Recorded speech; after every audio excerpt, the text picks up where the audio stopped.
À l'extrémité est du Canada, tournée vers l'Atlantique, une des plus belles baies du monde sépare le Québec du Nouveau-Brunswick.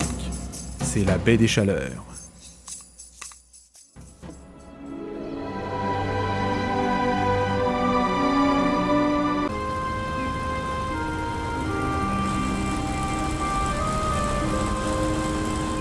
Jacques Cartier et ses marins n'ont pas découvert l'or, les épices et la soie de l'Orient.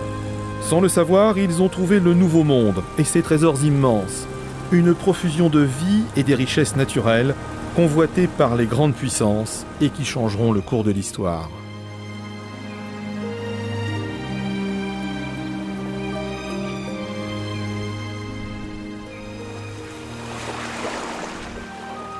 La baie des Chaleurs, ça a 3000 km de superficie. C'est divisé, si on prend la topographie sous-marine, en deux bassins. Si on trace une ligne imaginaire entre Bathurst et Bonaventure, on se retrouve avec un bassin ouest dont la profondeur est d'environ 60 à 90 mètres en moyenne, alors que le bassin est a seulement une trentaine de mètres de profondeur et ça remonte progressivement vers la rivière Estigouche, là-bas dans le fond. Une particularité aussi, le courant de Gaspé, qui est un courant froid en provenance du Golfe Nord, arrive dans la baie des Chaleurs, longe la côte ici du côté du Québec et fait demi-tour et là longe la côte du Nouveau-Brunswick. Ça veut dire que le courant de surface général dans la baie des Chaleurs se fait dans le sens contraire des aiguilles d'une montre. C'est un courant riche, le courant de Gaspé, un courant avec beaucoup d'éléments nutritifs qui apporte une grande richesse biologique. La baie des Chaleurs, ça a été nommé parce que justement c'était une belle journée comme aujourd'hui, mais en fait ça aurait dû s'appeler la baie des Morues parce que c'était véritablement là, une grande abondance. Un premier bond de 15 000 ans en arrière nous permet de comprendre pourquoi les eaux de la baie sont si riches. On a la baie dans notre... Car les Appalaches, les plus vieilles montagnes du monde, la protègent des vents nordiques qui soufflent sur le bouclier canadien au-delà du fleuve Saint-Laurent. Ça confirme ce qu'on pensait. On se trouve dans un endroit charnière quant à la géographie d'une époque clé dans la région ici, clé pour la mise en place du paysage, qui est la fin de la dernière glaciation. Donc ça suppose une source de sédiments importante, mais au sud. Et cette source de sédiments, c'est une calotte glaciaire qui occupe tout le Nouveau-Brunswick il y a 15 000 ans à peu près, pendant que sur le plateau gaspésien, on a une autre calotte glaciaire qui vient, elle, vers le sud. Donc c'est un endroit un peu spécial au point de vue géographique. C'était un immense delta dont on a certainement perdu des volumes importants qui sont aujourd'hui dans la baie des Chaleurs. Un nouveau saut dans le passé, de 370 millions d'années, explique la valeur paléontologique de la baie. À Miguacha, d'étonnants fossiles de poissons racontent une page essentielle de la vie sur Terre. On est sur la piste des poissons qui vont plus tard dans l'évolution, en fait, pas plus tard, dans la même période, mais les poissons qui vont aller conquérir la terre ferme à l'origine de tous les autres animaux de la planète.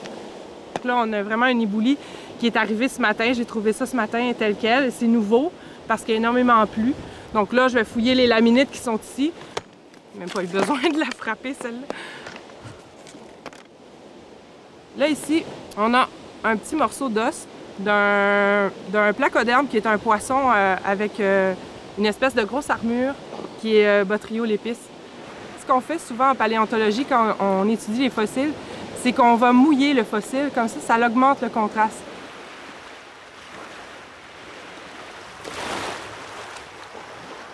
Ça remonte au musée, ça va voir Norman au laboratoire pour se faire dégager. Probablement que les morceaux, il est beaucoup plus gros dans la roche. Il fait probablement cette partie-là, puisqu'on voit qu'il y a une espèce de bosse ici, là. Donc Norman va pouvoir voir s'il s'agit d'une nageoire, s'il s'agit de la plaque dorsale ou celle qui est ventrale. Donc c'est vraiment là un procédé qu'on utilise couramment en paléontologie pour faire rehausser les couleurs.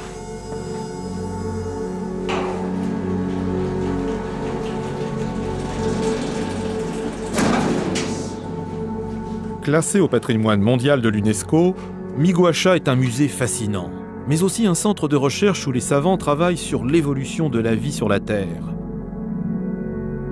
16 000 fossiles inventoriés, 23 espèces de poissons, dont le fameux prince de Miguacha, une découverte essentielle qui a permis aux scientifiques d'affirmer que tous les vertébrés, dont l'espèce humaine, sont issus des poissons.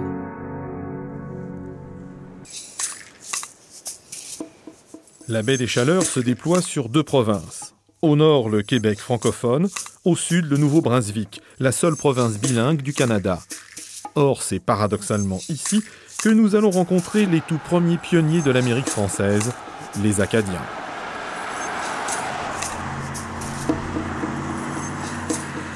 Je peux dire, voyez-vous, que c'est sûr qu'on est quand même un peuple minoritaire, mais on n'aime pas dire minoritaire parce que c'est péjoratif. On fait partie d'un peuple, le peuple fondateur. On est arrivé ici avant les Québécois, on est arrivé ici en 1604, eux sont arrivés en 1608. Ce sont des Français du Poitou-Charentes qui sont venus ici. Comme moi, mon ancêtre venait justement de la Chaussée, tout près de Loudun, et son épouse venait de la Vendée, de Beauvoir-sur-Mer. Donc j'ai un mélange vendéen et pas de vin.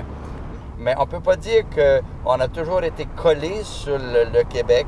On apprécie nos cousins québécois, mais les Acadiens et Acadiennes, on a un territoire ici et on y tient notre territoire, on est chez nous, on est fiers de notre territoire.